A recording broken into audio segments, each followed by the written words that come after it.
قال يا أيها الملأ أيكم يأتيني بعرشها قبل أن يأتوني مسلمين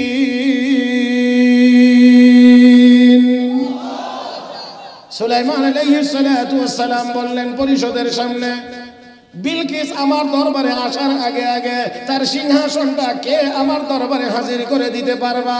বিলকিসের সিংহাসন 7টি তালাবদ্ধ গেটের ভিতরে থাকে। আল্লাহু আকবার কোন 7টা তালাবদ্ধ গেটের ভিতরে বিলকিসের সিংহাসন। সুলাইমান আলাইহিস সালাম এখানে বসে বলতে আছেন, কে পারবা এই সিংহাসনটা আমার দরবারে হাজির করে দিতে? এবার একজন দাঁড়াইছেন, ক্বালা ইফরিতুম মিনাল জিন আনা আতিকা বিহি ক্বাবলা আন তাকুমা মিন মাকামিক ওয়া ইন্নী আলাইহি লাকাওয়িয়্যুন আমিন। আল্লাহর পয়গম্বর, আপনি যে এখানে যেই মিটিং এ বসে আছেন, যেই মজলিসে বসে আছেন, আপনি এই মজলিস শেষ করে মিটিং শেষ করে ওঠার আগে আগে আমি সিংহাসন হাজির করে দেব। এই কথাটা যে বলেছে সে হলো জিন। জিন জিন জিনের গতি মানুষের চাইতে। আল্লাহ রাব্বুল আলামিন সেখানে জিনদেরকে আগে বলেছেন, হে জিনের দল, মানুষের দল, দেখো আমার আসমানের সীমানা খুঁজে বের করতে পারো কিনা। আপনাদের কি মনে হয় বের করতে পারবে? আরো আসতে বলেন, বের করতে পারবে? না না না। ইফরিত দাঁড়িয়ে কয় সে জিনের অন্তর্ভুক্ত। দাঁড়ায় কয়, পয়গম্বর আপনি এখানে যে বসে আছেন এই মজলিস শেষ করে উঠার আগে আগে আমি সিংহাসন হাজির করে দেব। আল্লাহর পয়গম্বর কিছুই বলছেন না। এবার আরেকজন দাঁড়াইছেন, সে এখন মানুষ, সে এবার জিন না, এবার মানুষ দাঁড়াইছেন। ওই মানুষের নাম আল্লাহর কোরআনে আল্লাহ উল্লেখ করেন নাই, তবে মানুষের গুণ আল্লাহ উল্লেখ করেছেন। قال الذي عنده علم من الكتاب أنا آتيك به قبل أن يرتد إليك طرفك الله أكبر كبير।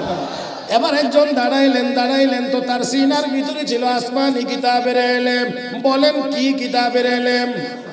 এ মুসলমান, এবার যিনি দাঁড়াইলেন তার সিনায় আছে আসমানি কিতাবের ইলম। قال الذي عنده علم من الكتاب, কিতাব আসমানি কিতাবের ইলম ওয়ালা মানুষটি দাঁড়াইছে। মুফাসসিরিন কেরাম লেখেন ওই মানুষটির নাম ছিল আসিফ ইবনে বারখিয়া। আসিফ ইবনে বারখিয়া আসমানি কিতাবের আলেম, সিনার ভিতরে আছে আসমানি কিতাবের ইলম। এই লোকটা দাঁড়ায় গো পয়গম্বর, ইফরিত বলেছে আপনার মজলিস শেষ হওয়ার আগে আগে সিংহাসন হাজির করে দেবে। আমি এতটা লম্বা সময় নেব না, আপনি শুধু একটা চোখের পলক মারবেন, এর ভিতরে সিংহাসন আপনার দরবারে হাজির করে দেব।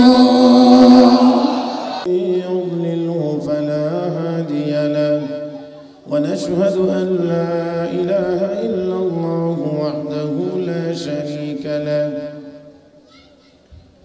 ونشهد أن سيدنا وسندنا وحبيبنا ومولانا محمدا عبده ورسوله الذي أرسله بالحق بشيرا ونذيرا وداعيا إلى الله بإذنه وسراجا منيرا صلى الله تعالى عليه وعلى آله وأصحابه وبارك وسلم تسليما كثيرا. أما بعد فأعوذ بالله من الشيطان الرجيم. بسم الله الرحمن الرحيم. قال الذي عنده علم من الكتاب أنا آتيك به قبل أن يرتد إليك طرفك فلما رآه مستقرا عنده قال هذا من فضل ربي ليبلوني أشكر أم أكفر ومن شكر فإنما يشكر لنفسه ومن كفر فإن ربي غني كريم. رسول الله صلى الله عليه وسلم خيركم من تعلم القرآن وعلمه آمنت بالله صدق الله مولانا العظيم وبلغنا رسوله النبي الأمي الكريم ونحن على ذلك لمن الشاهدين والشاكرين والحمد لله رب العالمين محبة الشتي شبي درود إبراهيم بري اللهم صل على محمد وعلى آل محمد كما صليت على إبراهيم وعلى آل إبراهيم وعلى آل إبراهيم إنك حميد مجيد لا إله إلا الله لا إله إلا الله لا إله إلا الله সবাই জবান খুলেন সবাই জবান খুলেন সবাই সবাই সবাই সবাই আওয়াজটা আরেকটু বড় হোক লা ইলাহা ইল্লাল্লাহ লা ইলাহা ইল্লাল্লাহ মুহাম্মাদুর রাসূলুল্লাহ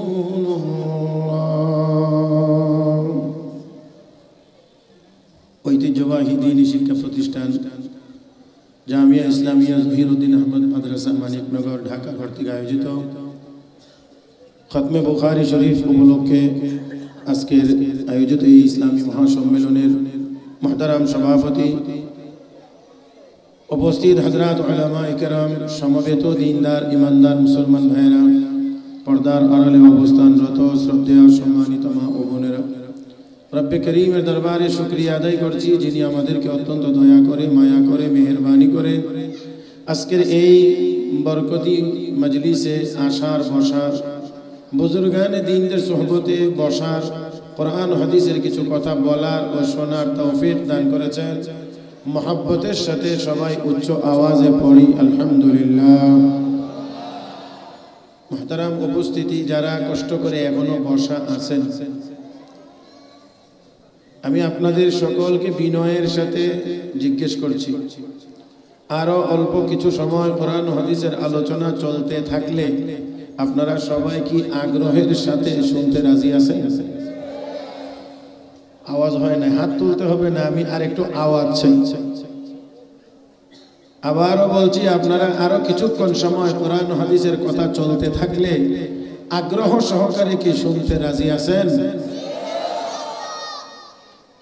যারা যেখানে বসে আছেন সবাই দয়া করে একটু সোজা হন আর একটু আমার দিকে তাকান একটু সোজা হন একেবারে বহু আগ থেকে বয়ান শুরু হয়েছে দেশের শীর্ষস্থানীয় উলামায়ে কেরাম বুজুর্গানে দ্বীন বয়ান করেছেন আপনারাও মন ভরে শুনেছেন শুনতে শুনতে কিছুটা ক্লান্তি আসা একেবারেই স্বাভাবিক রাত্র এখন অনেক সেই জন্য আমি আপনাদের মনোযোগটা আগে ঠিক করে নিতে চাই এই দিকে কি এই জায়গাটা একটু বন্ধ করতে হবে আর ক্যামেরাওয়ালাদের উঠা বসা নড়াচড়া নিষেধ ক্যামেরা যেভাবে আছে এইভাবেই থাকবে এখানে বারে বারে উঠে আর দেখা লাগবে না যাতে করে কারো মনোযোগ ওই দিকে না যায় এই আপনি শেষ করেন শেষ করে এক জায়গায় বসে যান আমাকে একটু নিরিবিলি পরিবেশ দিতে হবে এখানে আর কিছু চলবে না সবাই একটু দয়া করে আমার দিকে তাকানোর জন্য অনুরোধ করছিলাম সবাই একেবারে আমার দিকে তাকাবেন মুহতারাম হাজরিন মাঝে মাঝে একটু কথা বলার দরকার হবে রাজি আছেন তো ইনশাআল্লাহ সবাই বলতে পারবো তো ইনশাআল্লাহ ইনশাআল্লাহটাই তো ঠিক মতো হয় না একসাথে বলি তো ইনশাআল্লাহ মাশাআল্লাহ তাহলে এবার একটু দেখা যাক আমরা একটু কথা বলবো আর এই কথাগুলো অবশ্যই গুনাহের কোনো কথা হবে না, কথা হবে সওয়াবের কথা। সেজন্য একটু বড় করে আওয়াজ করে বলবো সুবহানাল্লাহ, আলহামদুলিল্লাহ, লা ইলাহা ইল্লাল্লাহ, আল্লাহু আকবার। আল্লাহ, আমার মনে হয় না আপনারা আওয়াজটা একটু ঠিক মতো করছে, খুব বেশি ধরে রাখার চেষ্টা করছে। আমি চাচ্ছিলাম আর একটু মনটাকে উজাড় করে আল্লাহর জন্য আওয়াজটাকে আর একটু ছেড়ে দেন, একটু সবাই মিলে একসাথে। ঢাকা শহর অলি গলির অভাব নাই, শয়তান সিফা সবাই ঢুকে থাকে, ঠিক না?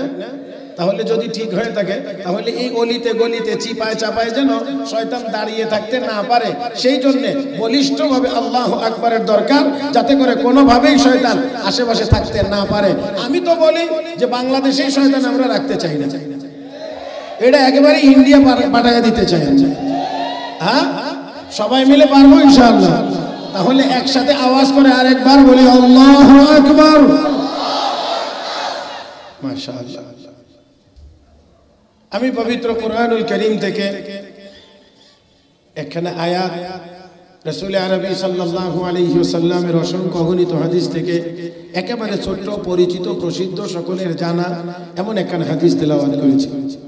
আয়াত এবং হাদিসকে সামনে রেখে আপনাদের খেদমতে কয়েকটি কথা বলার আশা করেছি। আল্লাহ যেন বলবার, শুনবার, বুঝবার এবং আমল করবার তৌফিক দান করেন। মহব্বতের সাথে সবাই বলি আমিন। মুহতারাম হাজরিন, আমার আপনার নবী, বিশ্ব নবী রহমাতুল আলামিন, নবী মুহাম্মদুর রাসূলুল্লাহ সাল্লাল্লাহু আলাইহি ওয়াসাল্লাম 23 বছর নবুয়তি জীবনে, 23 বছর নবুয়তি জীবনে সাহাবায়ে কেরাম রিদওয়ানুল্লাহি তাআলা আলাইহিম আজমাইনকে মাত্র একটি কিতাব পড়িয়েছিলেন, সেই কিতাবটির নাম হলো কোরআন। কয় কিতাব? একটি মাত্র কিতাব পড়াইছেন, 23 বছরে এক কিতাব, নাম তার কোরআন।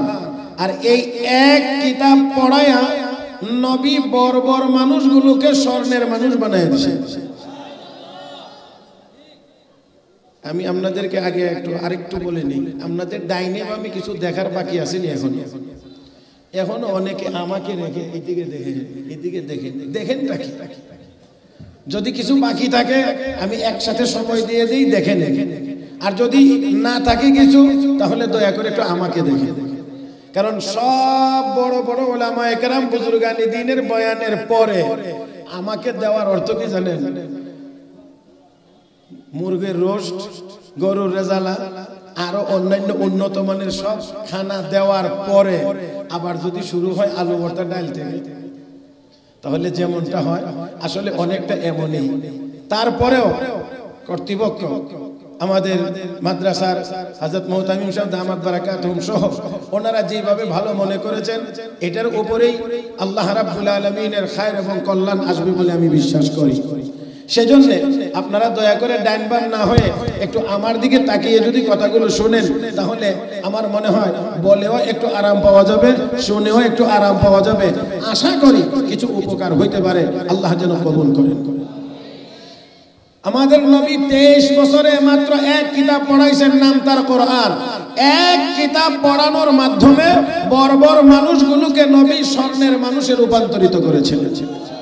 যেই মানুষগুলো ছিল বর্বর, যাদেরকে সবাই বলে বর্বর, কিতাবের ভাষায় বলা হয় আইয়ামে জাহিলিয়াত, মূর্খতার যুগ। আসলে তো ওই যুগের সব মানুষ অশিক্ষিত ছিল না, বহু শিক্ষিত মানুষ ছিল।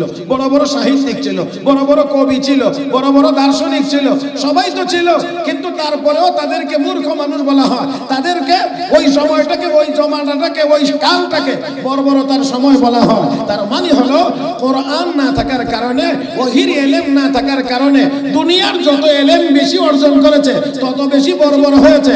আজকেও যদি আমরা লক্ষ্য করি তাহলে দেখব কোরআনের শিক্ষাটাকে বাদ দিয়ে যারা যত বড় ডিগ্রি অর্জন করেছে, আল্লাহ মাফ করুন, অনেক ক্ষেত্রেই দেখা যায় যত বড় শিক্ষিত তত বড় চোর, তত বড় ডাকাত, তত বড় দুর্নীতিবাজ, তত বড় ঘুষখোর।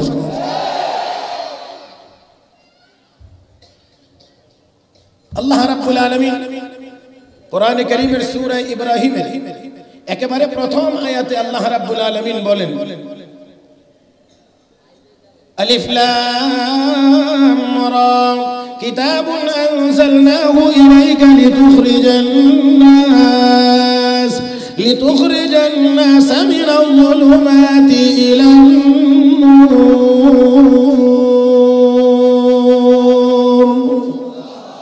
আল্লাহ আল্লাহু আকবার বলবেন যদি তার একটু জোরেই বলেন না। আপনারা ঠিক করতে করতে আমার টাইমটাই শেষ হয়ে যাচ্ছে, কারণ ঘড়ির কাঁটা আমার জন্য বরাদ্দ যদ্দূর আছে এটা কিন্তু আসলে আর বেশি নাই। আপনারা গরম করতে করতে যদি আমার টাইম শেষ হয়ে যায় তাহলে আমার আর মনে হয় কিছু করার থাকবে না। মুহতারাম হাজিরিন, আর উলামায়ে কেরাম বুজুর্গানে দিন এখানে আছেন, ওনাদের কাছেও দোয়া চাই, আপনাদের জন্যও যেন দোয়া করেন, আর আমার জন্য যেন একটু বিশেষভাবে দোয়া করেন, আল্লাহ যেন আমাকে কিছু বলার তৌফিক দান করেন। মুহতারাম হাজিরিন, সূরা ইব্রাহিমের শুরুতে আল্লাহ রাব্বুল আলামিন বলেন কিতাবুন আনজালনাহু ইলাইকা।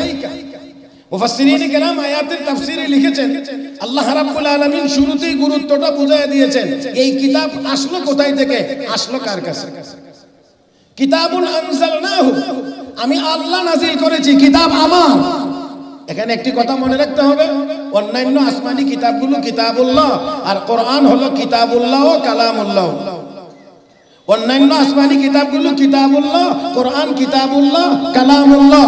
আল্লাহ রাব্বুল আলামিন বলেন এই কিতাব আমি আল্লাহর পক্ষ থেকে নাজিল করা হয়েছে, হে নবী আপনার উপরে নাজিল করা হয়েছে। তো কোরআন এসেছে আল্লাহর কাছ থেকে, তাবাররাক বিল কোরআন ফাইন্নাহু কালামুল্লাহি ওয়া খারাজা মিন। নবী বলেন কোরআনের মাধ্যমে বরকত হাসিল করো, কারণ কোরআন আল্লাহর পক্ষ থেকে এসেছে, আল্লাহর জবান থেকে বেরিয়ে এসেছে। আর কোরআন নাজিল হয়েছে তো সর্বশ্রেষ্ঠ নবীর উপরে নাজিল হয়েছে।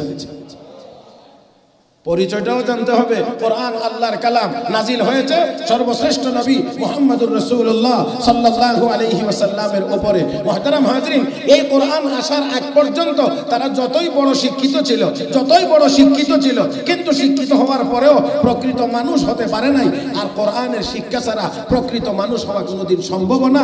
এই জন্য আল্লাহ কোরআন নাজিল করে বলেন, হাবিব এই কোরআন আপনার উপরে নাজিল করলাম এই জন্য লিতুখরিজান নাস মিনাজ যুলুমাতি ইলান নূর, মানুষগুলোকে যেন অন্ধকার সমূহ থেকে বের করে আপনি আলোর দিকে নিয়ে যেতে পারেন, সেই জন্য আপনার উপরে এই কোরআন আমি আল্লাহ নাজিল করেছি।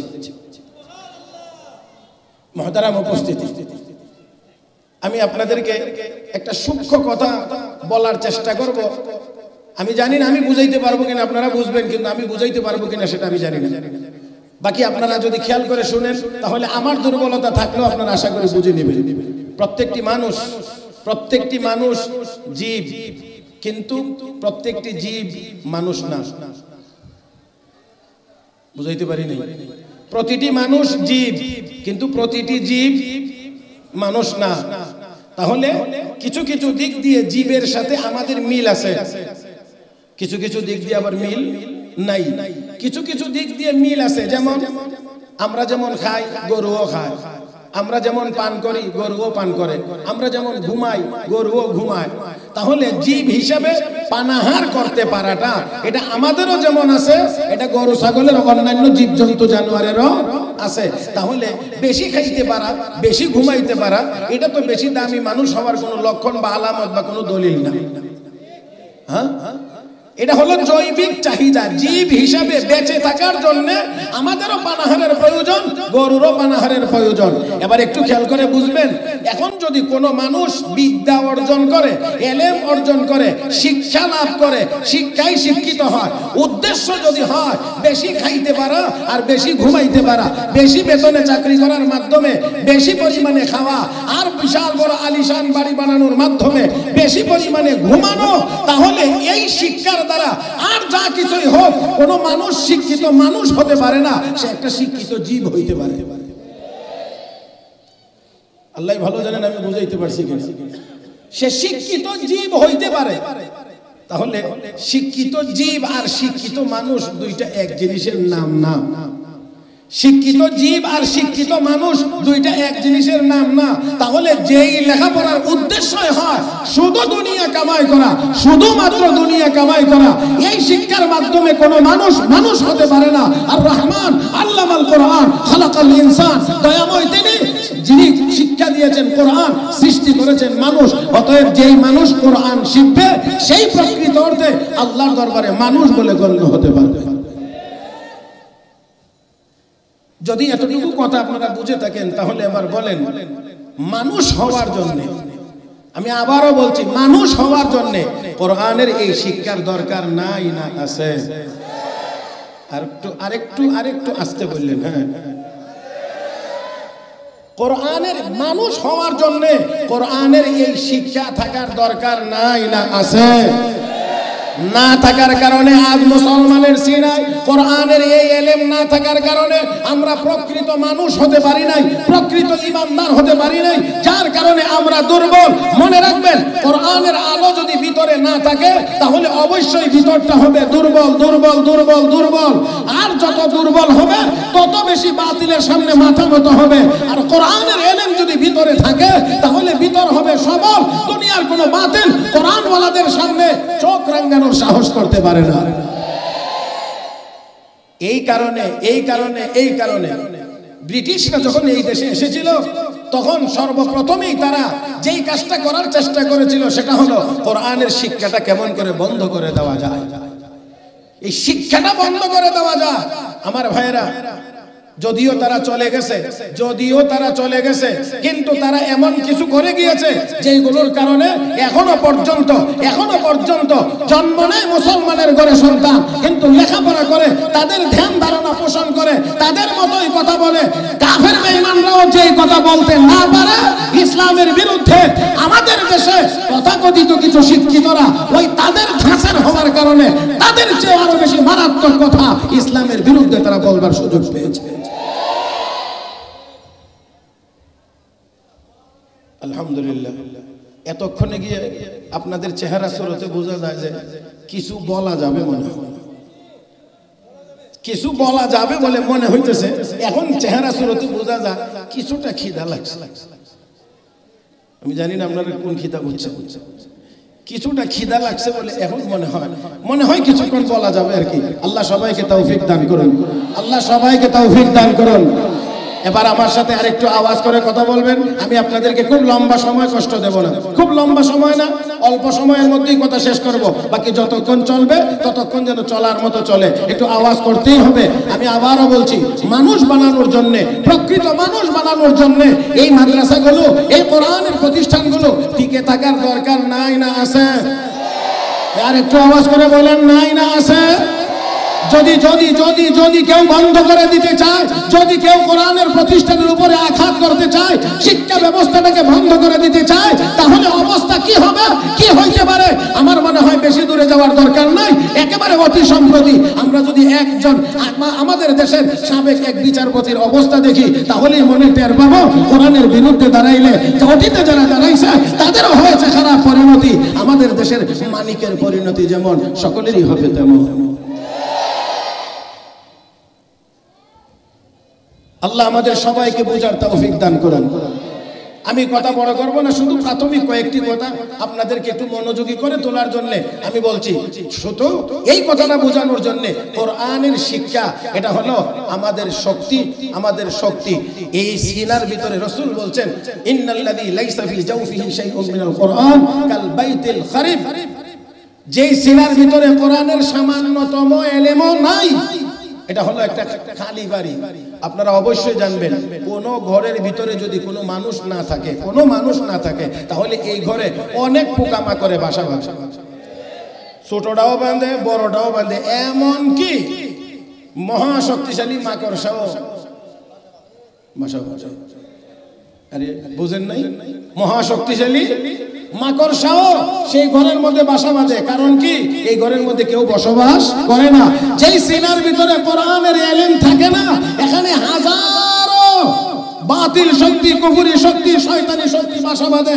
আর কুফরি শক্তি, বাতিল শক্তি ভিতরে তো দুর্বল, কোরআন থাকবে তো সবল। মুহতারাম হাজরিন, আমি আপনাদেরকে বোঝানোর চেষ্টা করছি, খেয়াল করবেন। কোরআনের ইলম যদি কারো ভিতরে আসে তাহলে সে ঈমানের দিক থেকে হয় শক্তিশালী। আর মুসলমান দুনিয়াতে মাথা নাড়া দিয়ে, মাথা চাড়া দিয়ে সাহস করে কথা বলে অস্ত্রের জোরে না, এটা তার ভিতরের শক্তির জোরে। আর একটু ভালো করে বললে ভালো হয়। আমি আপনাদেরকে যে আয়াত তেলাওয়াত করেছি সেই আয়াতের কথাটা একটু আগে পিছে মিলাইয়া যদি বলতে চাই তাহলে অনেক বড় হবে। একেবারে সংক্ষেপে শুধুমাত্র বলছি, কোরআন যদি ভিতরে থাকে তাহলে এই সেনা সবল। আমি আপনাদেরকে দেখায় দেই, বদরের যুদ্ধে 313 জন নিরস্ত্র মুসলমান গিয়েছিলেন, তাদের হাতে তেমন কোনো অস্ত্র ছিল না। যুদ্ধের পরিস্থিতি সামনে চলে এসেছে, নবী তাদেরকে জিজ্ঞেস করেছিলেন এখন কি করব, এখন কি করব। সাহাবায়ে কেরাম এই কথা বলেন নাই, আমাদের তো অস্ত্র নাই, আমাদের তো গোলা বারুদ নাই, আমাদের তো এই নাই, আমরা কি করব। বিশ্ব নবী রাহমাতুল্লিল আলামিন বলছেন, তো সাহাবায়ে কেরাম বলছেন আমরা আপনার ডাইনে থেকে লড়াই করব, বামে থেকে লড়াই করব, সামনে থেকে লড়াই করব, পেছন থেকে লড়াই করব, যেখানে যখন যেই নির্দেশ দিবেন সেই নির্দেশ আমরা পালন করব। মুহতারাম হাজিরিন, এটা তো তারা অস্ত্রের জোরে বলেন নাই, বলেছিলেন তারা তাদের ভিতরের শক্তির জোরে। আমরাও যদি মুসলমানের সন্তান সবগুলোকে কোরআনের শিক্ষায় শিক্ষিত করতে পারতাম, কোরআনের ইলম যদি ভিতরে ঢুকাইয়া দিতে পারতাম, 200 কোটি মুসলমানের পৃথিবীতে দুনিয়ার কোনো কাফের বেঈমান একজন মুসলমানের উপরে হামলা করার সাহস করতে পারত না।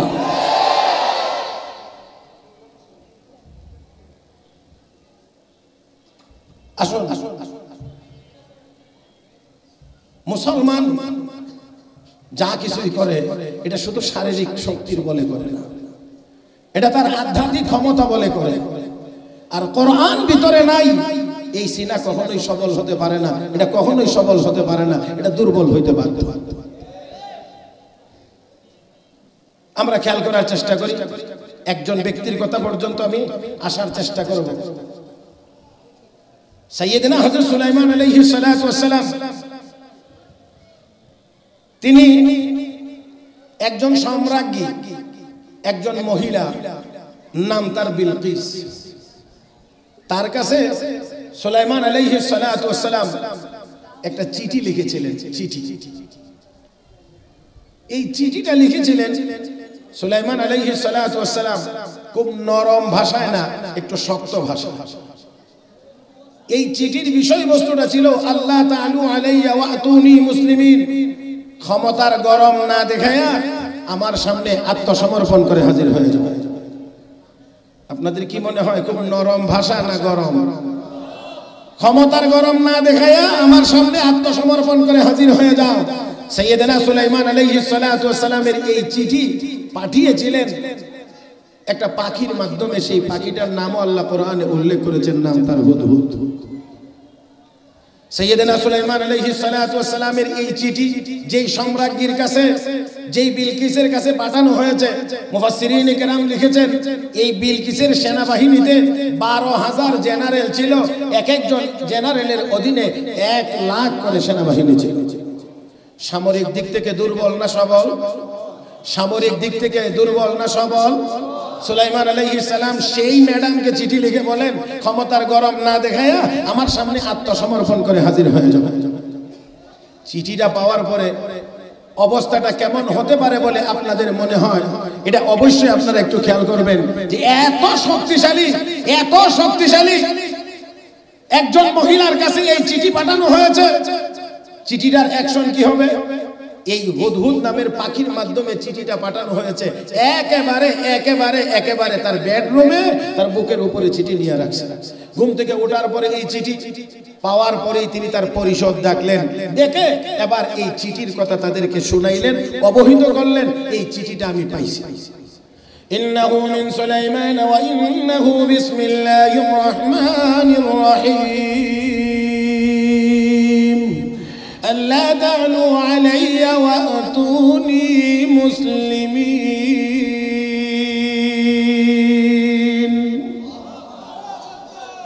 এই হলো চিঠি বিষয়বস্তু। এবার বিলকিস তার পরিষদের কাছে মতামত পরামর্শ চাচ্ছে। قالت يا أيها الملأ أفتوني في أمري ما كنت قاطعة أمرا حتى تشهدون। হে আমার পরিষদের লোকেরা, তোমরা আমাকে এই ব্যাপারে পরামর্শ দাও। চিঠি তো পাইলাম, আর চিঠির মধ্যে তো বলা হয়েছে আত্মসমর্পণ করে চলে যাওয়ার জন্য, আত্মসমর্পণ করে হাজির হওয়ার জন্য। বলো আমরা কি করব? চূড়ান্ত তোমাদেরকে জিজ্ঞাসা না করে তো আমি কোনো বিষয়ে চূড়ান্ত ফয়সালা গ্রহণ করি না, সিদ্ধান্ত নেই না। বলো তোমরা এখন কি করব? বুঝেন না? জেনারেলরা তো নরম না গরম? তারা তো গরম, এবার গরম, তারা গরম ভাষণ দিয়ে বলে নাহনু উলু কুওয়াতি ওয়া উলু বাসিন শাদীদ ওয়া লা আমরু ইলাইক ফানজুরি মাযা তা'মুরিন। ম্যাডাম বলেন কি আপনি আত্মসমর্পণ করবেন, খালি হুকুম দেন, দেখবেন কি করি। কথা বুঝেন নাই? জেনারেলদের কথা তো এরকমই হবে। আপনি একটু অর্ডার দেন, অর্ডার দিলে দেখবেন কি করে ফেলি আমরা, সব কিছু তছনছ করে ফেলবো। ম্যাডাম বড় বুদ্ধিমতী, বিলকিস বড় বুদ্ধিমতী। বুদ্ধিমতী হওয়ার কারণে কয় ঠিক আছে বুঝলাম, তোমাদেরকে অর্ডার দিলে তোমরা অনেক কিছু করে ফেলবা, তো একটু বলো তো এই চিঠিটা আমার বেডরুম পর্যন্ত গেল কিভাবে, ফিরাইতে যে পারলা না? এই ঠিকটা আরেকটু জোরে কন্ত দেখি, এই চিঠিটা কিভাবে গেল আমার বেডরুম পর্যন্ত গেল কেমন করে? তোমরা কোথায় ছিলা, দেখলা না যে কেউ ফিরাইতে পারলা না? সেই জন্য মনে রাখতে হবে, মনে রাখতে হবে নবুয়তি শক্তির সামনে দুনিয়ার কোন শক্তি চলে না, চলতে পারে না। এই কথা বললে সবার মধ্যে একটু চিন্তা আসছে, কথা তো ঠিক, এই চিঠি গেল কোন দিক দিয়ে, চিঠিটা গেল কিভাবে? মহিলা এবার বলতেছে শোনো, আমি আগে একটু পরীক্ষা নিরীক্ষা করে দেখে নিই, চিঠি যেহেতু এত কিছুর পরে তোমাদের এত নিরাপত্তা বেষ্টনী থাকার পরেও চিঠিটা যেহেতু ফিরাইতে পারলা না, চলে এসেছে, তাহলে অবশ্যই একটু বুঝার ব্যাপার আছে যে আসলে উনি নবী কি না, আগে একটু যাচাই করে দেখে নেই। সত্যি যদি নবী হয় তাহলে ওনার বিরুদ্ধে মোকাবেলা করে কোনো লাভ হবে না, আর যদি নবী না হয় তাহলে আমরাও তাকে ছেড়ে দেব। এই সিদ্ধান্ত নিয়েছে, পরীক্ষা করবে সাইয়েদনা হযরত সুলাইমান আলাইহিস সালাতু ওয়াস সালামকে। হুদহুদ কিন্তু তখনও একেবারেই নিকটে আছে, সবকিছু দেখতেছে, সবকিছু শুনতেছে। কি আলোচনা, পরীক্ষা হবে কিভাবে? একটা কথা মনে রাখতে হবে, সব সময় পরীক্ষা হয় দুনিয়া দিয়ে, টাকা দিয়ে, পয়সা দিয়ে, অমুক দিয়ে, তমুক দিয়ে। আমরা মুসলমান বুঝি না, বুঝতে চাইও না, আমরা তো টাকার বিনিময়ে বিক্রি হয়ে যাই। এত আসতে বললেন যে এটা আমার মনে হয় হক আদায় হয় নাই। বহু নামদারি মুসলমান টাকার বিনিময়ে ইহুদি, খ্রিস্টান আর মূর্তি পূজারীদের কাছে বিক্রি হয়ে যায়। মুহতারাম উপস্থিতি, পরীক্ষা হবে কি দিয়ে? তিনটা স্বর্ণের ইট দেওয়া হবে, 100 গোলাম দেওয়া হবে, 100 বান্দি দেওয়া হবে। গোলামের গায়ে বান্দির পোশাক, বান্দির গায়ে গোলামের পোশাক, পুরুষের গায়ে মহিলার পোশাক, মহিলার গায়ে পুরুষের পোশাক। বুঝতে পারে কিনা, টের পায় কিনা? মুহতারাম হাজিরিন, যখন এই সবগুলো চূড়ান্ত হয়েছে, তিনটা স্বর্ণের ইট দিবে, 100 গোলাম বান্দি, 200, 100 গোলাম, 100 বান্দি, পুরুষ 100, মহিলা 100, চূড়ান্ত ফয়সালা। এবার হুদহুদ উড়াল দিয়ে সাইয়েদনা সুলাইমান আলাইহিস সালামের কাছে গিয়ে বললেন, আল্লাহর পয়গম্বর, চিঠি হস্তান্তর করেছি, এই হয়েছে, মিটিংয়ে এই আলোচনা হয়েছে, চূড়ান্ত পর্বে আপনাকে পরীক্ষার জন্য তিনটা স্বর্ণের ইট, 100 গোলাম, 100 বান্দি, পোশাক পরিবর্তন, এইভাবে আপনার কাছে পাঠানো হচ্ছে আপনাকে পরীক্ষা করার জন্য সত্যি আপনি নবী কিনা। সাইয়েদনা সুলাইমান আলাইহিস সালাতু ওয়াস সালাম বললেন, এমনই ব্যাপারটা, আমাকে এভাবে পরীক্ষা করতে চায় তারা। সম্পদ দিয়ে, টাকা দিয়ে, পয়সা দিয়ে। পয়গম্বরদের কলবের ভিতরে দুনিয়ার কোনো মহব্বত ছিল না। আল্লাহ রাব্বুল আলামিন বলেন, ইন্না আখলাসনাহুম বিখালিসাতিন যিকরাদ-দার, পয়গম্বরদের কলবকে আমি আল্লাহ আখিরাতের চিন্তা দিয়ে পরিপূর্ণ করে দিয়েছি, দুনিয়ার কোনো মহব্বত তাদের কলবের ভিতরে নাই। মুহতারাম হাজিরিন, আরেকটা কথা তো অবশ্যই মনে রাখতে হবে, দুনিয়ার মহব্বত যার ভিতরে যত বেশি ঢুকবে তার দ্বারাই তত বেশি অন্যায় অপরাধ সংগঠিত হবে। আলহামদুলিল্লাহ, কোরআন হাদিসের এলেম যাদের ভিতরে থাকে, দুনিয়ার মহব্বত তাদের বড় কম থাকে। অল্প বেতনে, সামান্য বেতনে আলহামদুলিল্লাহ জাতির খেদমত তারা দিন রাত করে যায়, কিন্তু এত অল্প বেতন পাওয়ার পরেও আল্লাহর ফজলে করমে কোন আলেম ওলামা, কোন ইমাম মুয়াজ্জিন, কোন মাদ্রাসার মুহতামিম শিক্ষক আলহামদুলিল্লাহ চুরির মামলার আসামি হয় না, ডাকাতির মামলার আসামি হয় না, চিন্তার মামলার আসামি হয় না। আমার বন্ধুরা, এমনকি সবচেয়ে বেশি আগ্রাসী যেই বেদি আমাদের বর্তমান সময়ে মাদক, আল্লাহর ফজলে করমে বাংলাদেশের কোন মাদ্রাসা, কোন আলেম ওলামা, কোন ইমাম মুয়াজ্জিনের কাছে আজও পর্যন্ত একটি মদের বোতল পাওয়া যায় না।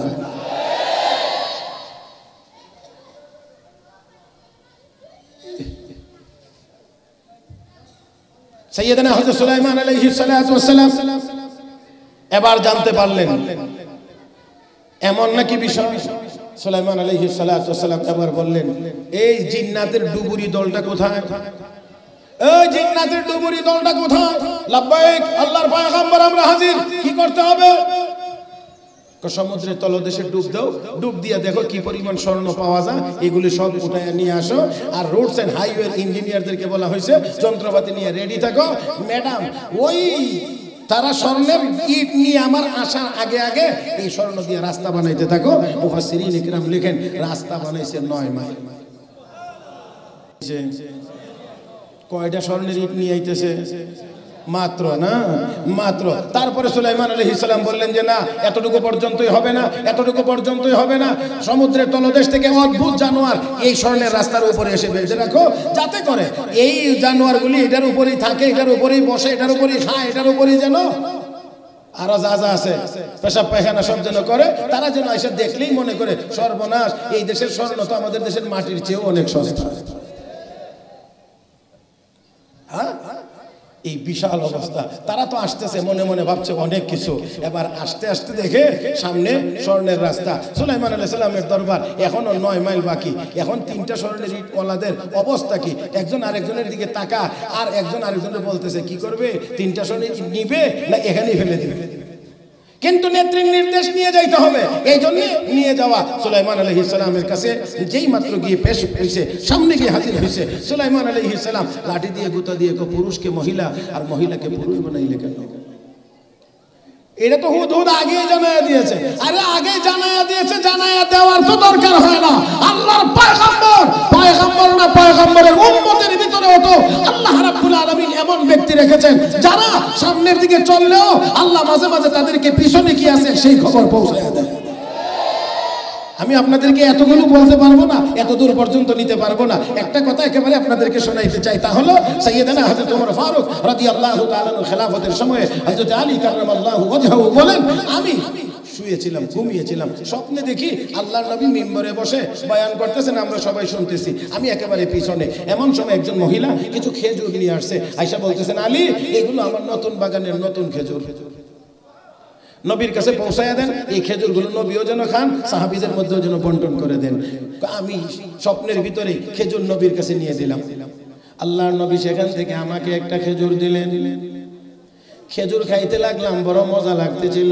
এমন সময় আজান শোনা যায় মসজিদে, আজান শুরু হয়ে গেছে। ঘুম আমার ভেঙে গেছে, নামাজের জন্য গেলাম, গিয়ে জামাতে শরীক হইলাম। নামাজ শেষে আমিরুল মুমিনিন হযরত ওমর ফারুক রাদিয়াল্লাহু তাআলা আনহু তিনি এবার বয়ান শুরু করলেন মুসল্লিদের উদ্দেশ্যে। আমিও পিছনে বসা। এমন সময় একজন মহিলা এসে কিছু খেজুর নিয়ে সামনে হাজির। ডাক দিয়ে গো আলী, খেজুরগুলো আমার নতুন বাগানের নতুন খেজুর, হযরত ওমরের কাছে পৌঁছায় দেন, যাতে করে উনি নিজেও খান, সবার মধ্যে যেন বন্টন করে দেন। হযরত আলী রাদিয়াল্লাহু তাআলা আগে দেখেছিলেন স্বপ্ন, আর এখন হলো বাস্তব। হযরত ওমরের কাছে নিয়ে যখন দেওয়া হয়েছে, হযরত ওমরের কাছে দেওয়া হয়েছে, আর বলছেন আমিরুল মুমিনিন একজন মহিলা দিয়ে গেছেন তার নতুন বাগানের খেজুর, আপনি নিজেও খাবেন, সবার মধ্যে বন্টন করে দেবেন। হযরত আলী বলেন, দেওয়া মাত্রই আমিরুল মুমিনিন হযরত ওমর আমার হাতেও একটা খেজুর দিলেন, একটা খেজুর দিলেন। আমি এবার মুখে দিলাম। রাত্রের স্বপ্নে নবীর দেওয়া, ঘুমের ভিতরে স্বপ্নের দেওয়া নবীর খেজুরের মজা আর এই খেজুরের মজা একরকম মনে হইতে আছে। সেই জন্য আমি বললাম, আমিরুল মুমিনিন আমাকে আরেকটা খেজুর দেন, আরেকটা খেজুর আমাকে দেন। যেই মাত্র আমি বলেছেন, হযরত ওমর সাথে সাথে বলেন, লাউ যাদ রাসূলুল্লাহ সাল্লাল্লাহু আলাইহি ওয়াসাল্লাম ফিল মানামি লাযিদতু। হে আলী, স্বপ্নের ভিতরে আল্লাহর নবী যদি তোমাকে একটার বেশি খেজুর দিতেন, তাহলে আমিও তোমাকে একটার বেশি খেজুর দিতাম। আপনারা আসেননি মাঠে? না নাই? তাহলে আরেকটু জোরে কোন আল্লাহু আকবার, আরো মহব্বতে বলেন আল্লাহু আকবার। আমিরুল মুমিনিন কেমন করে জানলেন, কেমন করে বুঝতে পারলেন? স্বপ্ন দেখলাম আমি, স্বপ্ন দেখলাম আমি। আর আপনি তা কেমন করে জানতে পারলেন? আমি তো কারো কাছে বলি নাই। তোমার ডাক দিয়ে কোয়ালি শোনো, আল্লাহর বান্দা যখন আল্লাহকে পেয়ে যায়, আল্লাহর বান্দা যখন আল্লাহকে সন্তুষ্ট করতে পারে, ইয়ারা বিনূরি মারিফাতিল্লাহ, তখন তার এই চোখ দিয়ে দেখে না, আল্লাহর মারিফতের চোখ দিয়ে তখন বান্দা দেখতে পায়। হে মুসলমান, এটা এই চোখ দিয়ে না, কারণ আল্লাহ রাব্বুল আলামিনের কিছু বান্দা আছে এমন, ওই তবকায় যখন চলে যায় রব্বে কারীম বলেন, রে বান্দা তোর হাত এটা তোর হাত না, এটা আমি আল্লাহর কুদরতি হাত। তোর কদম এটা তোর কদম না, এটা আমি আল্লাহর কুদরতি কদম। এই জন্য হাফেজ জালালউদ্দিন সৈয়দী রাহমাতুল্লাহি আলাইহি তার খাস খাদেম মুহাম্মদ ইবনে আলী হাব্বাকে জোহরের নামাজের পরে কাইলুলার সময়ে ডাক দিয়ে কো, এ মুহাম্মদ তোর কি মনে চায় রে এই মুহূর্তে গিয়ে কাবা শরীফের সামনে দাঁড়িয়ে নামাজ পড়তে কি মনে চায়? কো জি হযরত মনে চায়। কো ওযু করে রেডি হয়, ওযু করে রেডি হয়। আমি রেডি হইলাম, সম্পূর্ণ প্রস্তুত। উস্তাদ সামনে রেডি হয়ে দাঁড়াইলেন, বললেন আমাকে ধরলাম, চোখ বন্ধ করলাম। এবার তিনি বললেন আমি পরবর্তী নির্দেশ না দেওয়া পর্যন্ত চোখ খুলতে পারবে না। আমি বললাম ঠিক আছে, খুলবো না। এবার হাঁটা শুরু করলাম। মাত্র 14টা কদম দেওয়ার পরে উস্তাদ বলতেছেন চোখ খোল। খোলার পরে দেখতে পাইলাম উস্তাদ শাগরেদ দুজন বাইতুল্লাহর সামনে হাজির হয়ে গেছি।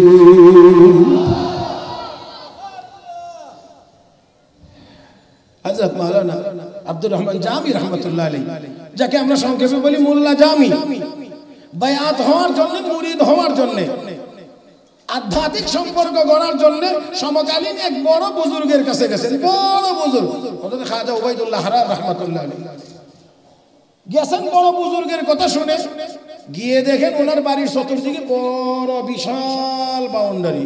ওয়াহ, দিকে সর্বনাশ, এই বেটা নিয়ে এত বড় বুজুর্গ, যার বাড়ির চতুর্দিকে এত বড় বাউন্ডারি ওয়াল, এই বেচারা আবার কেমনে বুজুর্গ হয়? দুনিয়ার সাথে যার এত সম্পর্ক, সেই লোক আবার কেমনে আল্লাহ ওয়ালা হয়, বুজুর্গ কেমনে হয়?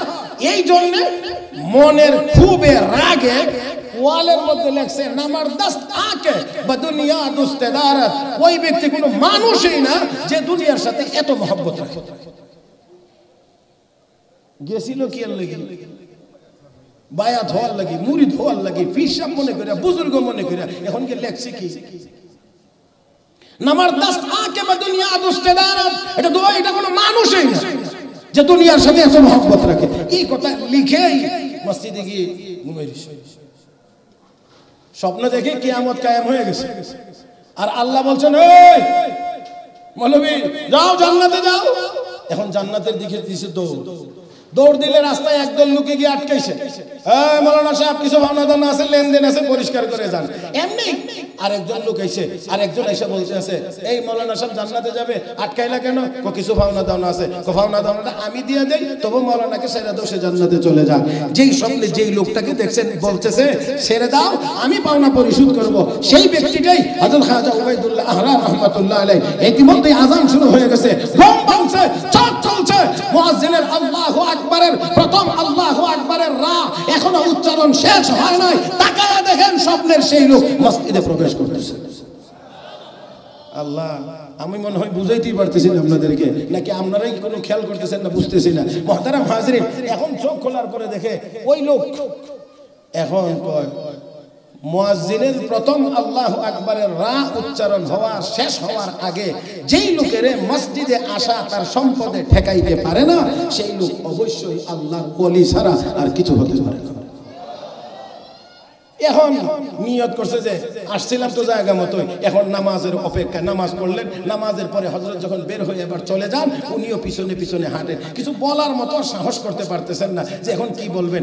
চলতেছেন, হযরত তো সোজা সামনে, উনি পিছনে পিছনে হাঁটতেছেন। এবার এক পর্যায়ে হযরত বলতেছেন, আমি তো দুনিয়ার একটা কুকুর এনে ভালো মানুষ আমার পিছনে পিছনে হাঁটে কেন? আছেন আপনারা? আছেন? আমি তো দুনিয়ার একটা কুকুর এনে ভালো মানুষ আমার পিছনে হাঁটে কেন? আরে ভাই, আল্লাহ ওয়ালাদের অবস্থা দেখতেছেন তো, কিছু বুঝতে পারতেছেন?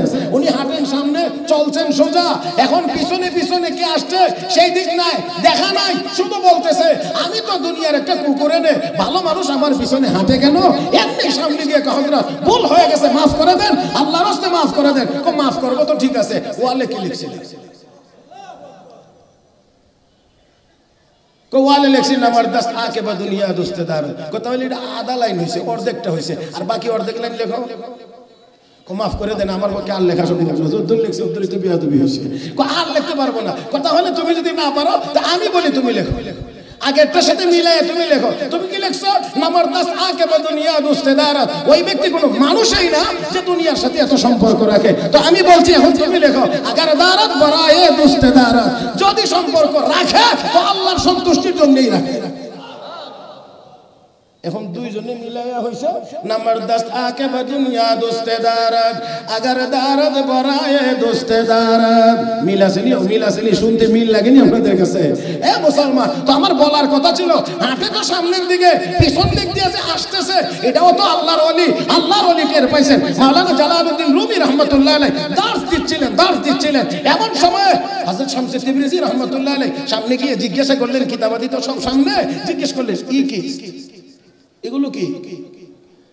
তো মাওলানা রুমির পছন্দ হয়েছে না ওনার এই কথা আর ওনার এই কাঠামো, মনে হয়েছে একজন সাধারণ মানুষ, একেবারে সাদা সিধা, এই জন্য একটু ভিন্ন আঙ্গিকে জবাব দিয়ে ই আজকে তো নামি দানি, এগুলো এমন জিনিস যেটা তুমি বুঝো না। একটু কেমন খোসা মারলো না? এগুলো এমন জিনিস যা তুমি বুঝো না। এই বলা মাত্রই আল্লাহর ওলি একটু গিয়ার চেঞ্জ হয়ে গেছে। গিয়ার চেঞ্জ তো বুঝেন আপনারা, গিয়ার পরিবর্তন, একটু জালালি তবিয়তে চলে গেছে। কিতাব যা ছিল সব নিয়ে হলাই গেছে পানির মধ্যে। দেওয়ার পরে তো মাওলানা রুমি একেবারে তেলে বেগুনে জ্বলে উঠছে। আমার সব কিছু শেষ করে দিলেন, সব লেখা নিয়ে পানিতে ফেলে দিলেন, কিতাবগুলো পানিতে ফেলে দিলেন। রাগ উঠতেছে। আবার দেখেন ফাঁকে দিয়ে মাওলানা কিতাবগুলো কি আপনার খুব বেশি প্রয়োজন? বলেন দেখি, এটা কি রাগের মধ্যে পানি দেওয়া না এটার মধ্যে আরো পেট্রোল ডালা হইতেছে? মেজাজ পুরাতন রকমের গরম কেমন? বলেন কি আপনি আবার আমার সাথে ঠাট্টা করেন? আমার কিতাবগুলো পানিতে ফেলে দিয়ে এখন আবার জিজ্ঞাসা এগুলো কি বেশি প্রয়োজন? হ্যাঁ অবশ্যই প্রয়োজন। কথা রাখেন, একটু ব্যবস্থা করতেছি। এবার গিয়ে কিতাবগুলো উঠায় আনতেছেন, সবগুলো উঠায় আবার টেবিলে এনে রাখলেন। একটা কিতাবের একটা পাতার এক কোনায় এক ফোঁটা পানিও লাগলো না। এখন তো মাওলানা রুমি মনে হয় আসমান থেকে জমিনে, এখন উল্টা উনি আবার জিজ্ঞেস করেন কি এটা আবার পানিতে ফেলাইলেন, উঠাইলেন, একটা পৃষ্ঠার মধ্যে যে পানি লাগলো না। এবার মাওলানা শামসুদ্দীন তিবরিজিও জবাব দিয়ে বলেন, আজকে তো নামি দানি, এটা আবার এমন জিনিস যেটা তুমি জানো না। যাক, আমার আসলে সেই কথাগুলো বলার উদ্দেশ্য ছিল না। আমার সময় মনে হয় ঘড়ির কাঁটা আমি কিছুটা আমার ওভারটেক করে ফেলতেছি। হ্যাঁ কি না আর চলবে না? চলবে এখান থেকে অনুমতি লাগবে তো, কথা বুঝেন না? এখান থেকে অনুমতি লাগবে। হ্যাঁ চলবে? আলহামদুলিল্লাহ। এবার খুশি হয়েছেন তো? তাহলে আলহামদুলিল্লাহ বলেন।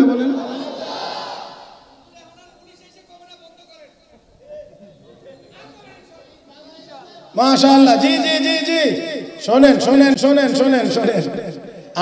আমি আপনাদেরকে বলছি শেষ করি নাই। আর আপনি যেটা বলছেন, এখন পুলিশ এসে আর কোরআনের মাহফিলে বাধা দেবে? কেউ দেবে না ইনশাআল্লাহ। আর দিতে চাইলেও আমরা মানব না। বাস, তারপরেও একটা যৌক্তিক সময়ের ভিতরেই শেষ করতে হবে। এটাও কিন্তু বাস্তবতা উপলব্ধি করতে হবে। আশেপাশে কিন্তু এটা আবাসিক এলাকা, সেই জন্য একেবারেই শুধু মনের আবেগে সবকিছু করা যাবে না, বিবেককেও এখানে জাগ্রত রাখতে হবে। আল্লাহ আমাদের সবাইকে বোঝার তৌফিক দান করুন, বলি আমিন। মুহতারাম হাজিরিন, আসুন আমি অনেক দূর চলে গেছি, একেবারে জায়গায় চলে আসি। বলছিলাম সুলাইমান আলাইহিস সালামের কাছে কি দিয়ে পাঠানো হচ্ছে, মনে আছে তো আপনাদের? স্মরণ আছে? কয়টাই? আর কি আছে? গোলাম বান্দি পাঠাইছে। দেখার মাত্রই কয় পুরুষ রে মহিলা, আর মহিলাকে পুরুষ বানাইতে গেলে কেন?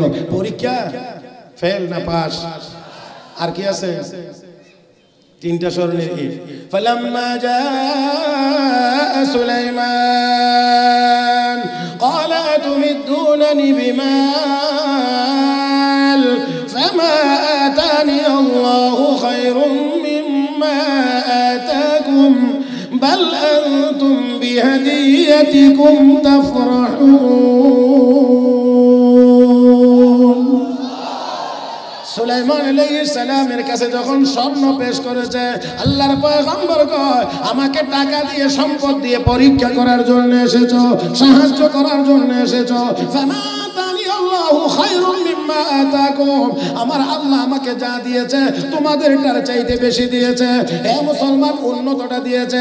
আমরাও বলতে চাই আল্লাহ রাব্বুল আলামিন আমাদেরকে কোরআন দিয়েছেন, আমাদেরকে কোরআন ও হাদিসের ইলম দিয়েছেন, এটা দুনিয়ার সম্পদের চাইতে দামি। আর আসতে বলেন সাইয়েদনা হযরত আলী রাদিয়াল্লাহু তাআলা সেই জন্যই তো বলেছেন রাদিনা কিসমাতাল জাব্বারি ফিনা, রাদিনা কিসমাতাল জাব্বারি ফিনা লানা ইলমুন ওয়ালিল আ'দাই মালুন। আল্লাহর কিসমত, আল্লাহর বন্টনে আমরা মহা খুশি। আল্লাহ আমাদের দুশমনদেরকে সম্পদ দিয়ে ব্যস্ত রেখেছেন, আমাদেরকে কোরআনের ইলম দিয়ে ব্যস্ত রেখেছেন।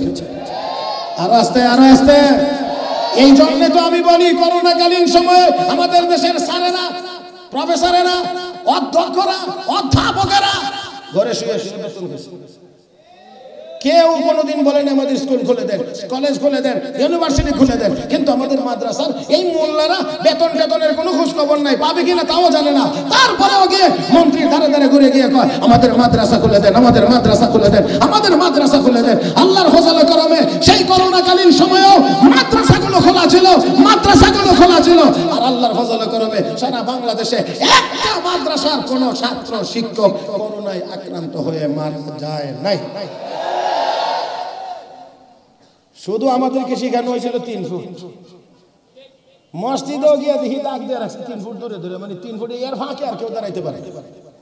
হায় হায় হায়, 3 ফুট 3 ফুট 3 ফুট। আর আমাদের মাদ্রাসা কি 3 ফুট মানে ছাত্র, এই গোড়াগাড়া ছাত্র 7 বছর 8 বছর 9 বছর 10 বছর, এটা আলাদা আলাদা ঘুম পাড়াইলেও তো কতক্ষণ পরে গড়াইয়া কথা কথা সব একসাথে মুসলমান। তারপরে আমাদের ওয়াজ মাহফিল, তাফসীর মাহফিল সব চলমান ছিল আলহামদুলিল্লাহ। আমরা তো সেখানে বয়ানও করেছি, মাঠে মানুষও বসেছে। আবার বয়ান শেষে নামার সময় মুসাফা আল্লাহর রহমতে 50 60 70 80 জন মানুষের সাথে মুসাফা করেছি। 3 ফুটের ভিতরে গেলেই করোনা হবে, এমনটাই যদি ঠিক হইতো তো আমি মেরাজুল হকের তো 100-200 বার হইবার কথা ছিল। আল্লাহর রহমতে একবারও হয়েছে না। আলহামদুলিল্লাহ আলহামদুলিল্লাহ আলহামদুলিল্লাহ। আমার ভাইরা, আমার বন্ধুরা, তাহলে আসেন, করোনারেও আল্লাহ একটা রোড ম্যাপ দিয়েই পাঠাইছিলেন। এটা আমি আপনাদেরকে সবটা বলতে চাই না। আকাশে বিমান উড়লি পাইলট যেই দিক দিয়ে মনে চায় সেই দিক দিয়ে চালাইতে পারে না। তার সাথে ওই এটিসির সাথে এয়ার ট্রাফিক কন্ট্রোলের সাথে যোগাযোগ রক্ষা করে চলতে হয়। করোনাকেও আল্লাহ পাঠাইছে যেমনিতে মনে চায় এমনিতে যাইতে পারবে না। মসজিদ দেখলে ডাইনে দিয়ে যায়, মাদ্রাসা দেখলে বামে দিয়ে যায়, ওয়াজের প্যান্ডেল দেখলে উপর দিয়ে যায়, ভিতর দিয়ে যায়। আর কোন কোন দিক দিয়ে গেছে এটা আমি বলবো না, আপনারা নিজেরা দেখলেই খুঁজতে পাবেন কোন দিক দিয়ে গেছে। তবে আমি শুধু একটা কথা শোনাই, করোনা শুরু হয়েছে পরে এক মাহফিলে গেছি মৌলভীবাজারে। আমাকে মৌলভীবাজারে এক মাদ্রাসার এক শেখুল হাদিস, আমার খুব মহব্বতের মানুষ, খুব কাছে নিয়ে বলতেছে হযরত শুনে যান একটা কথা, কাজে লাগবে আমার। আমাকে কি কাজে লাগবে? কত শুনেন না, আমাদের পাশের এক মসজিদের মুতাওয়াল্লি সাহেব যেই মাত্র করোনার মাত্র শুরু হয়েছে উনি মসজিদ ছেড়ে দিয়েছে, দিয়া ওনার বিশাল বাড়ির একেবারে মাঝখানে একটা রুম বাছাই করছে। এই রুমে উনি থাকেন আর বাহিরে আসেন না। বাজার টাজার যা করা লাগে অন্য লোকে করে নিয়ে গেট পর্যন্ত দেয়, গেটে নিয়ে দিয়া তারপরে সে চলে যায়। অতঃপর উনি স্প্রে নিয়ে আসেন সব ছাইরা। তারপরে এই করোনার ভিতরে এই মসজিদের ইমামও মরল না, মুয়াজ্জিনও মরল না, খাদেমও মরল না, যারা নামাজ পড়ছে তারাও মরল না, কিন্তু উনি মসজিদ প্রয়োজন নাই। তারপরে বলছেন বাল আনতুম বিহাদিয়াতিকুম তাফরাহুন, তোমরা তোমাদেরটা নিয়ে সন্তুষ্ট থাকো, আমাকে কিছু দেওয়া লাগবে না।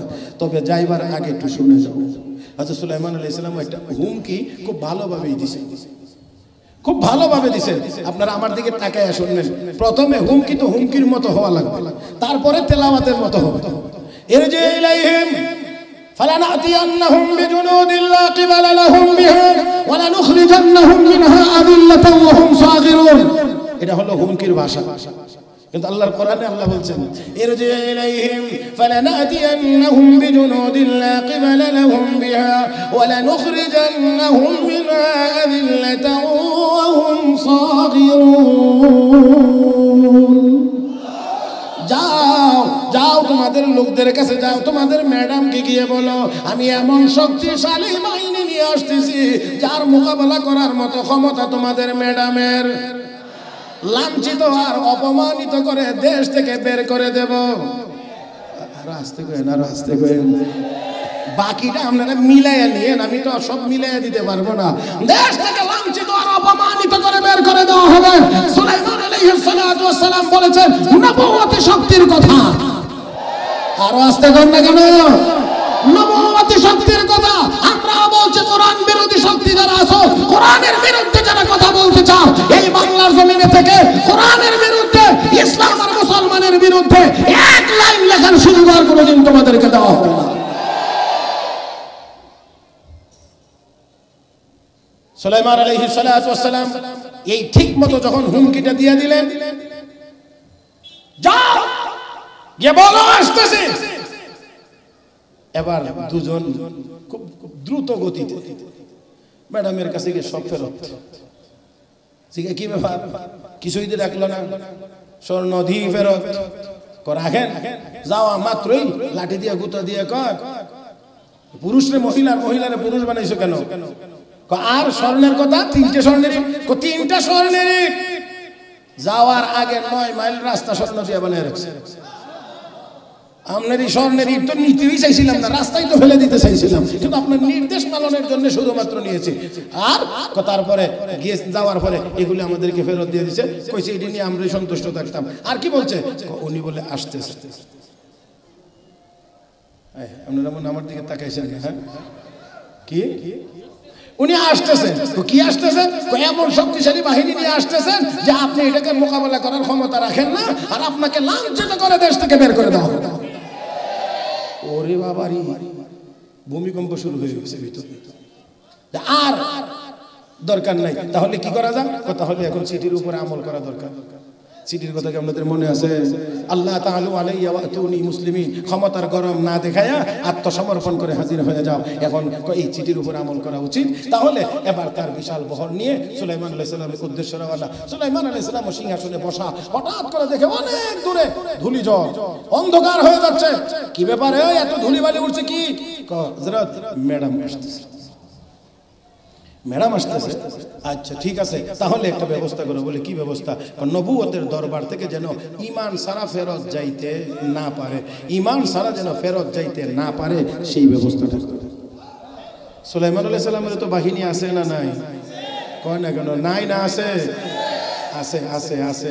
সুলাইমান আলাইহিস সালাম উনিও উনার এবার পরিষদ। قال يا أيها الملأ أيكم يأتيني بعرشها قبل أن يأتوني مسلمين।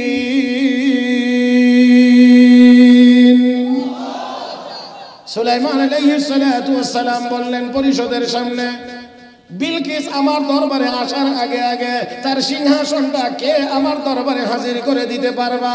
বিলকিসের সিংহাসন 7টি তালাবদ্ধ গেটের ভিতরে থাকে। আল্লাহু আকবার কোন 7টা তালাবদ্ধ গেটের ভিতরে বিলকিসের সিংহাসন। সুলাইমান আলাইহিস সালাম এখানে বসে বলতে আছেন, কে পারবা এই সিংহাসনটা আমার দরবারে হাজির করে দিতে?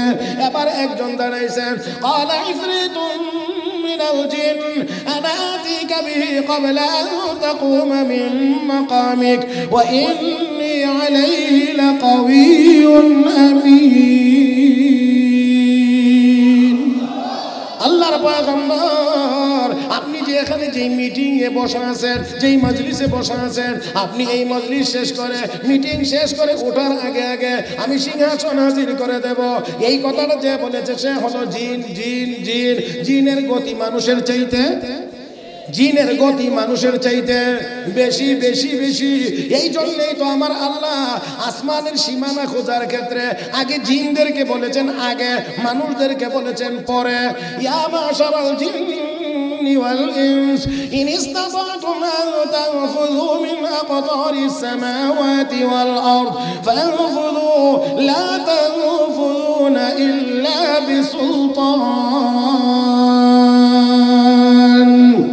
فبأي آلاء ربكما تكذبان।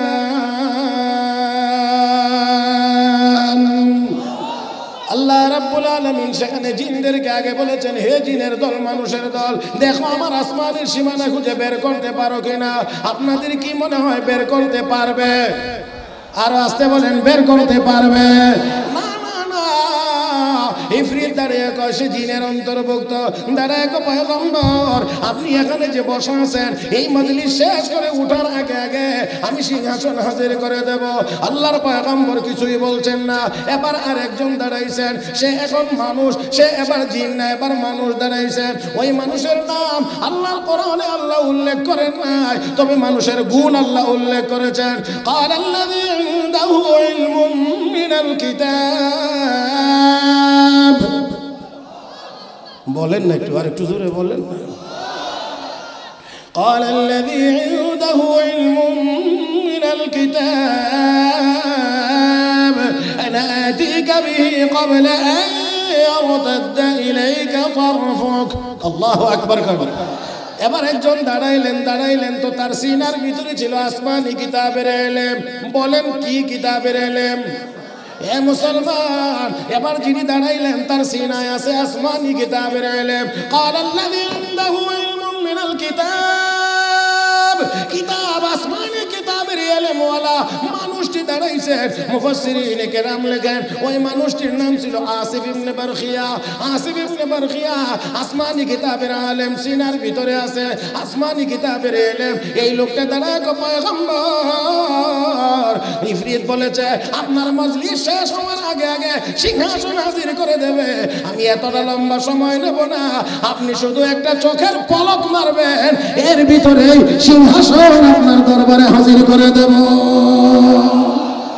فلما رآه مستقرا عنده قال هذا من فضل ربي ليبلوني أشكر أم أكفر ومن شكر فإنما يشكر لنفسه ومن كفر فإن ربي غني كريم।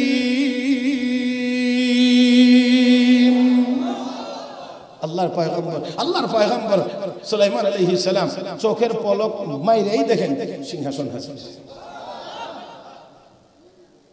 আল্লাহু আকবার। এ মুসলমান, বলেন তো এটা কোন অস্ত্রের জোরে, কোন বিমানের জোরে, কোন কামানের জোরে? সেটা ছিল আসমানি কিতাবের ইলম ভিতরে থাকার কারণে সেই শক্তির জোরে। আজকে আমরাও যদি মুসলমান কোরআনের ইলম আমাদের ভিতরে থাকে, কোরআন যদি আমরা শিখতে পারি, কোরআন অনুযায়ী যদি চলতে পারি, দুনিয়ার কোন বিমান কামানওয়ালারা মুসলমানের আল্লাহু আকবারের আওয়াজের মোকাবেলা করতে পারবে না।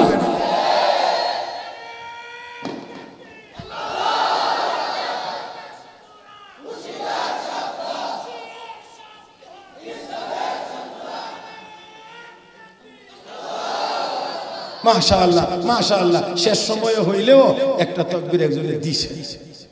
আলহামদুলিল্লাহ আলহামদুলিল্লাহ। মুহতারাম হাজরিন, একেবারেই আমার দিক আপনাদেরকে এই মাজমাটা ঠিক করতে আমার গাম চড়ছে।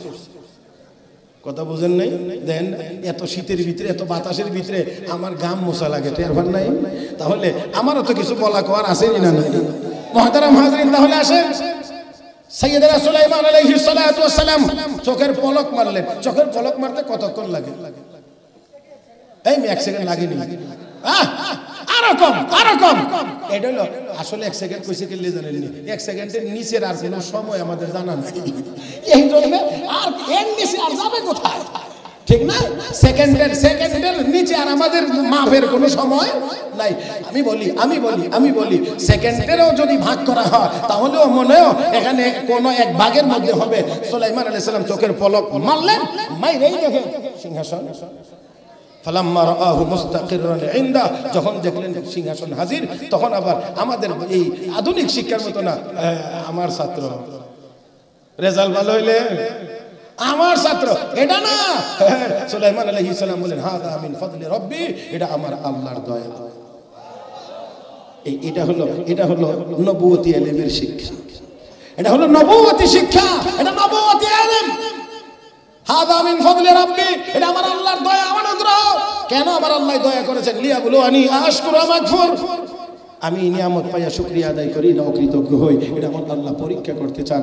আর ওমান শাকারা ফা ইন্নামা ইয়াশকুরু লিনাফসি, শুকরিয়া আদায় করলে তার নিজের কল্যাণ হবে। ওমান কাফারা ফা ইন্না রাব্বি গানিয়্যুন কারীম, আর যদি কেউ আল্লাহর নিয়ামত পাইয়াও অকৃতজ্ঞ হয় তাহলে আমার আল্লাহ কারো শুকরিয়ার মুখাপেক্ষী না। মুহতারাম হাজরিন, আমি যেই কথাটা বুঝাইতে চাইছিলাম তা হলো এই যে এই কোরআন যদি আমাদের সিনার ভিতরে থাকে তাহলে আমরা আর দুর্বল থাকবো না, এই পৃথিবীতে আমরাই হব সবচেয়ে বেশি সবল। আর একটু জোরে, আমরাই হব বেশি সবল। কিন্তু দুর্ভাগ্য আমাদের মুসলমানের সন্তান সূরা ফাতিহা জানে না, মুসলমানের সন্তান বিসমিল্লাহির রহমানির রহিম জানে না, মুসলমানের সন্তান লা ইলাহা ইল্লাল্লাহু মুহাম্মাদুর রাসূলুল্লাহ এই কালেমায়ে তয়্যিবা ঠিকমতো উচ্চারণ করতে পারে না। আর যদি হয় আল হায়াতুল উলিয়া লিল জামিয়াতিল কওমিয়া, তে তো মাশাআল্লাহ বড় বড় দাঁত ভাঙ্গা যাবে অবস্থা। বুঝেন নাই মনে হয়? আল হায়াতুল উলিয়া লিল জামিয়াতিল কওমিয়া, আল্লাহর রহমতে একজনও ঠিক করে উচ্চারণ করতে পারছে না, তিনবার কোতা নিশানা। হায় হায়, বহু মানুষ এই ওয়াজের সফরের সুবাদে আলহামদুলিল্লাহ মোটামুটি সারা বাংলাদেশে কম বেশি যাওয়ার সুযোগ হয়। মোটামুটি 15 দিনে বাংলাদেশে 1 চক্কর হয়, 15 দিনের ভিতরে মোটামুটি দেশে মোটামুটি একটা চক্কর হয়। তো বহু জায়গায় বহু বড় বড়দের সাথে মোটামুটি স্টেজে দেখা সাক্ষাতের সুযোগ হয়। মাইক কান ফাইলে তারপরে যে সালামটা দেয়, আল্লাহর রহমতে অধিকাংশদের সালাম ওই ঠিক মতো হয়। আসসালামু আলাইকুম, ঠিক না? হয় না। সেই জন্য আসুন বলছিলাম, আমি প্রথমেই বলছিলাম এই কোরআনী প্রতিষ্ঠানগুলো থাকার প্রয়োজন নাই না আছে? আরো আসতে বলেন নাই না আছে? হ্যাঁ মুসলমান, তাহলে আপনাদের এই প্রিয় প্রতিষ্ঠান এখন দয়া করে যদি কেউ উঠেন, একজনও যদি উঠেন, তাহলে আমি মনে করব মাদ্রাসার প্রতি মহব্বতের যথেষ্ট ঘাটতি আছে। এই মুহূর্তে একজনও উঠতে পারবেন না, দয়া করে আমি অত্যন্ত বিনয়ের সাথে বলছি। আমি গতানুগতিক আপনাদের কাছে কোনো কালেকশন সেই চিন্তা করে আমি কথা বলি নাই। আমি কথা বলেছি আমার একটা দরদ নিয়ে, যতটুকু সম্ভব চেষ্টা করেছি। মুহতারাম হাজরিন, হযরত মুহতামিম সাহেব দামাত বারাকাতুহু আপনাদের এই প্রিয় প্রতিষ্ঠানের সার্বিক অবস্থাটা আপনাদের সামনে তুলে ধরেছেন। মাদ্রাসার ছাত্ররা নবীর মেহমানেরা বৃষ্টি আসলে ঘরের ভিতরে তাদের সিটের উপরে ফোঁটা পানি পড়ে। হে মুসলমান, আপনারা একটু নিজের বিবেককে জিজ্ঞেস করেন। আসলে ময়দানে আমার নবী যদি জিজ্ঞেস করেন, আমার মেহমানরা তো তোদের বাড়ির পাশে ছিল, তোরা আরামে ছিলে, এক ফোঁটা পানিকে ছাত্রদের উপরে বৃষ্টির পানি পড়ে কি মেহমানদারি করছিলে, সেদিন আল্লাহর নবীর কাছে জবাব কি হবে? আমি আপনাদেরকে আর সময় নিতে চাই না, রাত্র বেশি হয়ে গিয়েছে। সেই জন্য আমি আপনাদের কাছ থেকে শুধু অঙ্গীকার চাই, এই মাদ্রাসার পাশে, শুধু এই মাদ্রাসা না, এরকম দিনই যত মাদ্রাসা আছে, যত মারকাজ আছে, আমরা সেই মাদ্রাসাগুলো কোরআনের এই প্রতিষ্ঠানের সাথে নাই না আসি। দোনোটা হাত তুলে মালিক রেখে দেখাই তো, কোখালুতিটা ছেড়ে দিয়ে দোনো হাত, নারায়ে তাকবীর, নারায়ে তাকবীর। আল্লাহ তুমি সবগুলো হাতকে কবুল করো, আল্লাহ তুমি সবগুলো হাতকে কবুল করো, আল্লাহ তুমি সবগুলো হাতকে কবুল করো। হাত নামান। মুহতামিম সাহেব হুজুর কি বলছিলেন, কিসের প্রয়োজন? একটা বহুতল ভবনের প্রয়োজন। হ্যাঁ, আমি আপনাদেরকে বলি, বাদশাহ আওরঙ্গজেবের দরবারে উলামায়ে কেরাম থাকতেন।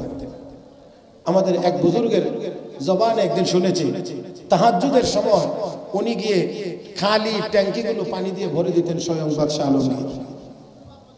উলামায়ে কেরাম বুঝতেন না পানি কে দিয়ে যান। একদিন এক আলেম দেখে রাতের শেষ ভাগে তাহাজ্জুদের সময়ে পানিটা তো স্বয়ং বাদশাহ আলমগীর দিয়ে যান।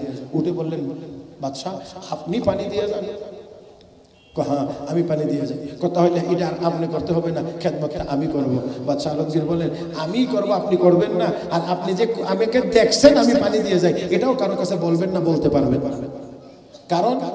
কারণ হলো আপনারা হলেন নবীর ওয়ারিস মেহমান।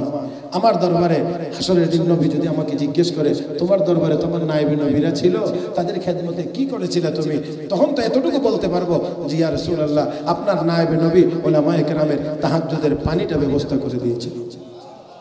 এতটুকু তো বলতে পারবো। সেই জন্য এই পানির খেদমতটা আমি করছি। মুহতারাম হাজরিন, তাই আসুন আমি এখানে এই সময়ে এই রকম পরিবেশে খুব বড় কোনো কিছু চাইবো না।